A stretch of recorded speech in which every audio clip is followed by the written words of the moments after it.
स्वागत है आप लोग का आइडियल इंग्लिश क्लास में। इस नए वीडियो के साथ टेंस का जो सीरीज है उसका यह 5वां पार्ट है। अर्थात आपने देखा पिछले 4 वीडियो में टेंस का जो प्रेजेंट टेंस है, प्रेजेंट टेंस के 4 भाग को आपने पढ़ा और अब मैं फिर अगला पार्ट चालू कर रहा हूं इस वीडियो में, पास्ट टेंस। आज का जो वीडियो है, आज का जो क्लास है, पास्ट टेंस का पहला रूप या अर्थात पहला भेद, पहला टाइप को हम पढ़ेंगे। पास्ट टेंस के पहला टाइप को, जिसका नाम है सिंपल पास्ट टेंस, जिसका हिंदी होता है सामान्य भूतकाल। क्या होता है? सामान्य भूतकाल। तो आइए बारीकी से हम एक एक चीज को डिस्कस करते हैं और आप लोग भी बढ़िया से इस वीडियो को देखें ताकि आपको भविष्य में कभी दिक्कत ना हो टेंस से रिलेटेड कोई भी क्वेश्चंस को सॉल्व करने में। तो आइए देखते हैं पास्ट टेंस का पहला भेद अर्थात पहला टाइप को, सिंपल पास्ट टेंस को। आइए, सिंपल पास्ट टेंस का हिंदी होता है सामान्य भूतकाल। क्या होता है?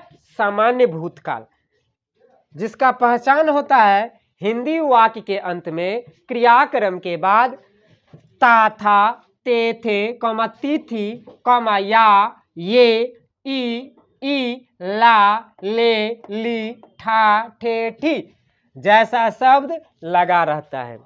ऐसे समझे, सिंपल पास्ट टेंस का पहचान होता है हिंदी वाक्य के अंत में अगर ता, था, ते, थे, ती थी, या, ये, ई, ला, ले, ली, पा, पे, पी जैसा शब्द लगा रहेगा तो आप समझिएगा कि यह सिंपल पास्ट टेंस का वाक्य है।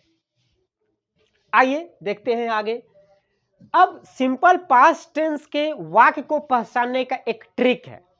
आप अ से लेकर के ज्ञ तक देख लीजिए, अ से लेकर के ज्ञ तक आगे कुछ नहीं लगा रहेगा, था, थे, थी कुछ नहीं लगा रहेगा, लेकिन ता के साथ था, ते, थी ये सब लगा रहेगा, सिर्फ इन तीनों में लगा रहेगा। लेकिन अ से लेकर ज्ञ तक में आप देखिएगा आगे कुछ नहीं लगा रहेगा, तो समझिएगा कि यह सिंपल पास्ट टेंस है। जैसे आपने देखा या, ये, ई, ला, ले, ली, पा, पे, पी, ठा, ठे, ठी, यह क्या हुआ? सिंपल पास्ट टेंस का पहचान। अब आइए देखते हैं सिंपल पास्ट टेंस का हेल्पिंग वर्ब क्या होता है। सिंपल पास्ट टेंस का हेल्पिंग वर्ब दोस्तों डिड होता है और प्लस V1 वर्ब का पहला रूप लगता है उसके साथ। लेकिन एक चीज यहां पे समझने वाली बात है, जिस तरह से प्रेजेंट टेंस के पहला भेद सिंपल प्रेजेंट टेंस को आपने पढ़ा था, उसमें हेल्पिंग वर्ब डू डज था, जिसका प्रयोग निगेटिव क्रम से किया गया था। ठीक उसी तरह से सिंपल पास्ट टेंस में भी हेल्पिंग वर्ब डिड जो है उसका प्रयोग पॉजिटिव क्रम अर्थात पॉजिटिव सेंटेंस में, पॉजिटिव वाक्य में नहीं होगा, बल्कि निगेटिव क्रम से प्रयोग होना प्रारंभ होगा। लेकिन अब आपके दिमाग में चलता होगा कि सर पॉजिटिव सेंटेंस में किसका प्रयोग करेंगे, तो धड़फड़ाइए नहीं, पॉजिटिव क्रम में वर्ब का दूसरा रूप प्रयोग होगा, सिर्फ subject plus V2 plus object. समझे? जैसे देख रहे हैं subject plus V2 plus object, और डिड का प्रयोग निगेटिव क्रम से चालू हो जाएगा और वर्ब का पहला रूप लगना चालू हो जाएगा। पॉजिटिव वाक्य में वर्ब का दूसरा रूप लगेगा। तो आइए देखते हैं एक एक करके स्ट्रक्चर को। पहले स्ट्रक्चर देखेंगे तब हम देखेंगे एग्जाम्पल को एक एक करके। तो देखिए पॉजिटिव स्ट्रक्चर में क्या बनेगा, तो subject plus V2 plus object. याद रखिएगा सिंपल पास्ट टेंस के पॉजिटिव वाक्य में हेल्पिंग वर्ब डिड का प्रयोग नहीं किया जाएगा, बल्कि डिड का प्रयोग निगेटिव क्रम से प्रारंभ होगी, चालू होगी यूज होना। तो पॉजिटिव क्रम में क्या हो जाएगा, subject plus V2 plus object. क्या हो जाएगा, subject plus V2 plus object. Negative क्रम में क्या होगा, तो सब्जेक्ट प्लस डिड। देखिए निगेटिव क्रम से डिड लगना चालू हो गया ना। हाँ, तो देखिए subject plus did plus not plus V1 plus object. अब इंटेरोगेटिव में क्या होगा, तो आपको ऑलरेडी पता है इंटेरोगेटिव सेंटेंस को बनाने के लिए और इंटेरोगेटिव स्ट्रक्चर को बनाने के लिए हम हेल्पिंग वर्ब को सेंटेंस के शुरुआत में रखते हैं। शुरुआत में प्रयोग करते हैं। तो देखिए इंटेरोगेटिव स्ट्रक्चर में क्या है, डिड को हम पहले लेंगे plus subject plus not optional. Not optional क्यों लेते हैं, क्योंकि इंटेरोगेटिव सेंटेंस में नहीं जैसा शब्द रहता भी है और नहीं भी रहता है, तो रहेगा तो हम लगाएंगे नॉट, वरना नहीं लगाएंगे। इसलिए ऑप्शनल मतलब मानना, मान के चलते हैं, नॉट को हम लेकर चलते हैं, जरूरत पड़ेगा तो लगाएंगे वरना छोड़ देंगे वरना। Plus V1 plus object. याद रखेगा निगेटिव क्रम से सभी क्रम में वर्ब का पहला रूप लगेगा सिंपल पास्ट टेंस के वाक्य में, और डिड जो हेल्पिंग वर्ब वो प्रयोग होगा, लेकिन पॉजिटिव क्रम में वर्ब का दूसरा रूप, पॉजिटिव क्रम में वर्ब का दूसरा रूप प्रयोग होगा। अब अगला है डबल इंटेरोगेटिव स्ट्रक्चर, दोहरा प्रश्नवाचक जिसको कहते हैं। डबल इंटेरोगेटिव स्ट्रक्चर हम देखते हैं। डबल इंटेरोगेटिव स्ट्रक्चर में सबसे पहले क्वेश्चन वर्ड को पहले रखा जाता है, जिसको WH वर्ड कहते हैं आप, क्वेश्चन वर्ड या WH वर्ड। तो क्वेश्चन वर्ड को हम पहले रखेंगे, तो देखें क्वेश्चन वर्ड या WH वर्ड पहले रखेंगे।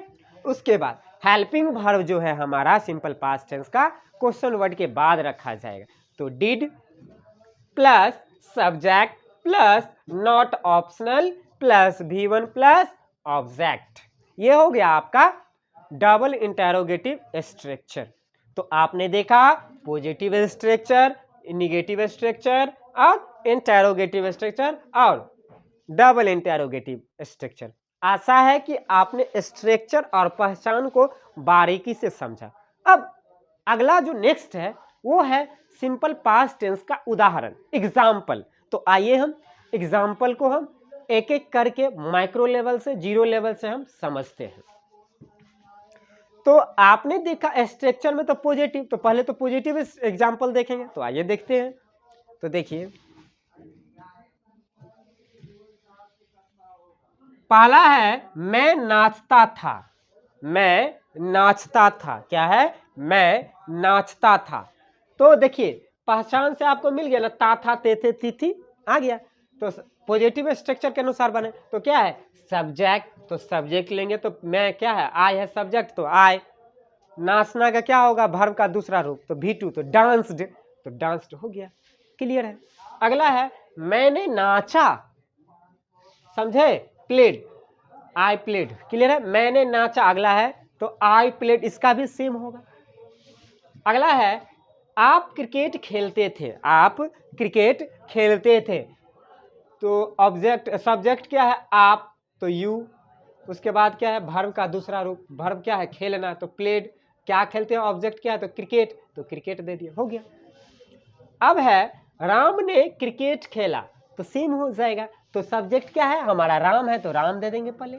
उसके बाद क्या है वर्ब का दूसरा रूप, तो खेलना का प्लेड होगा, ऑब्जेक्ट क्या है क्रिकेट, तो क्रिकेट दे देंगे। आसान तो है, स्ट्रक्चर को फॉलो करिए, आप पूरा एग्जाम्पल बना लोगे। तो आइए देखते हैं अगला, वे लोग इस काम को नहीं किए। तो अब देखिए नहीं जैसा शब्द लग गया है, तो इसका मतलब क्या है निगेटिव, नकारात्मक वाक्य, तो निगेटिव स्ट्रक्चर में चलेंगे। तो आइए देखते हैं। तो सबसे पहले निगेटिव में क्या है सब्जेक्ट, तो पहले क्या ले लेंगे सब्जेक्ट, तो वे लोग है तो दे होगा। उसके बाद क्या हेल्पिंग, देखिए निगेटिव क्रम से डिड का प्रयोग चालू हो गया ना, तो देखिए तो सब्जेक्ट तो ले लिए, उसके बाद क्या है डिड, तो डिड प्लस नॉट, तो नॉट लगाएंगे, नॉट लगा है तो लगा है तो लगाएंगे, प्लस वर्ब का पहला रो V1, तो करना का V1 क्या होता है डू, तो डू दे दिए। इस काम को ऑब्जेक्ट क्या है, इस काम है तो दिस वर्क, तो हो तो गया। अब है तुम वहां नहीं गई, तुम वहां नहीं गई, तो क्या है पहले सब्जेक्ट, तो सब्जेक्ट प्लस डिड, तो डिड दे देंगे। नॉट लगा है, नहीं जैसा शब्द है तो नॉट का प्रयोग करेंगे। आगे क्या है वर्ब का पहला रूप, तो जाना है गया तो गई, तो जाना गो, तो गो का पहला रूप तो गोए होगा, प्लस वहां तो ऑब्जेक्ट है तो ऑब्जेक्ट देंगे, ऑब्जेक्ट। अब आती है इंटेरोगेटिव एग्जाम्पल। अगला क्या है क्या मैं अंग्रेजी पढ़ता था, तो इंटेरोगेटिव स्ट्रक्चर के अनुसार चलेंगे इस सेंटेंस को बनाने के लिए। तो आइए, तो पहले क्या है डिड, डिड का प्रयोग सभी कर्ताओं के साथ किया जाएगा, इसलिए डिड का ही प्रयोग किया जाएगा। तो पहले क्या लेंगे डिड, सब्जेक्ट, सब्जेक्ट क्या है मैं, तो मैं का क्या होगा आई। उसके बाद क्या है नॉट, नॉट ऑप्शनल है, ध्यान रखिएगा, नॉट ऑप्शनल है तो नॉट नहीं है इसलिए नहीं लगाएंगे, आगे बढ़ेंगे। तो वर्ब का पहला रूप है V1, तो पढ़ना का क्या होगा, रीड प्लस ऑब्जेक्ट, ऑब्जेक्ट क्या है, अंग्रेजी तो इंग्लिश, प्रश्नवाचक का चिन्ह दे देंगे, इंटेरोगेशन मार्क। अगला एग्जाम्पल है, क्या सीता खाना नहीं खाई, तो देखेंगे तो सबसे पहले क्या है, डिड, तो डिड ले लेंगे, क्लियर है। उसके बाद क्या है, सब्जेक्ट, सब्जेक्ट क्या है, सीता, तो सीता, प्लस नॉट लगा है तो हाँ नहीं जैसा शब्द लगा है तो यहाँ पे नॉट प्रयोग होगा। अगला क्या है, वर्ब का पहला रूप, वर्ब क्या है, खाना खाना, तो ईट, भोजन है तो ईट मतलब फूड। अगला है ऑब्जेक्ट क्या है, तो खाना ही है तो भोजन का क्या होगा, फूड होगा, तो फूड दे देंगे। अब आती है बात डबल इंटेरोगेटिव, दोहरा प्रश्नवाचक, तो आगे देखते हैं। आप इस काम को कैसे करते थे, तो कैसे है तो डबल इंट्रोगेटिव में तो क्वेश्चन वर्ड, तो क्वेश्चन वर्ड क्या है, हाउ है, कैसे है तो हाउ, उसका इंग्लिश क्या होगा कैसे का, तो हाउ, हाउ दे दिए। उसके बाद हेल्पिंग वर्ब डिड, तो डिड, सब्जेक्ट क्या है, आप है तो यू। उसके बाद नॉट है, नॉट तो लगा नहीं इसलिए नहीं लगाएंगे, तो इसलिए आगे बढ़ेंगे। तो अगले क्या है, V1, तो वर्ब का पहला डू मतलब करना, तो डू दे दिए। ऑब्जेक्ट क्या है, यह काम, तो दिस वर्क, सिंपल है, प्रश्नवाचक का चिन्ह दे देंगे, इंटेरोगेशन मार्क। अगला है, सीता और गीता अंग्रेजी क्यों नहीं बोलती थी, तो सबसे पहले क्वेश्चन वर्ड क्यों है, तो क्यों का क्या होता है, वाई, तो वाई दे देंगे। अगला क्या है, डिड, तो डिड, सब्जेक्ट क्या है, सीता और गीता, तो सीता एंड गीता। आगे क्या है, नॉट, नॉट लगा है तो हाँ लगा है इसलिए नॉट लगा दिए हैं, यहाँ पे देख लीजिए, यहाँ पे नॉट लगा हुआ है। प्लस V1 वर्ब का पहला रूप स्पीक, प्लस ऑब्जेक्ट, ऑब्जेक्ट क्या है, तो अंग्रेजी तो इंग्लिश। अगला क्या है, लड़के हिंदी कब नहीं सीखते थे, तो सबसे पहले डबल इंटरोगेटिव स्ट्रक्चर में जाएंगे, तो सबसे पहले क्या है, क्वेश्चन वर्ड या WH वर्ड, तो क्या है, कब, कब दे देंगे, WH वर्ड कब है, तो कब का क्या होता है इंग्लिश, वेन, तो वेन, प्लस सब्जेक्ट, तो subject sorry helping verb did, तो डिड प्लस सब्जेक्ट, सब्जेक्ट क्या है, लड़के, तो बॉयज, एक से अधिक है तो बॉयज, प्लस नहीं लगा है तो नोट लगाएंगे, तो नोट लगा दिए, प्लस V1 सीखना का क्या होगा, लर्न, तो लर्न, प्लस ऑब्जेक्ट क्या है, तो हिंदी है तो हिंदी,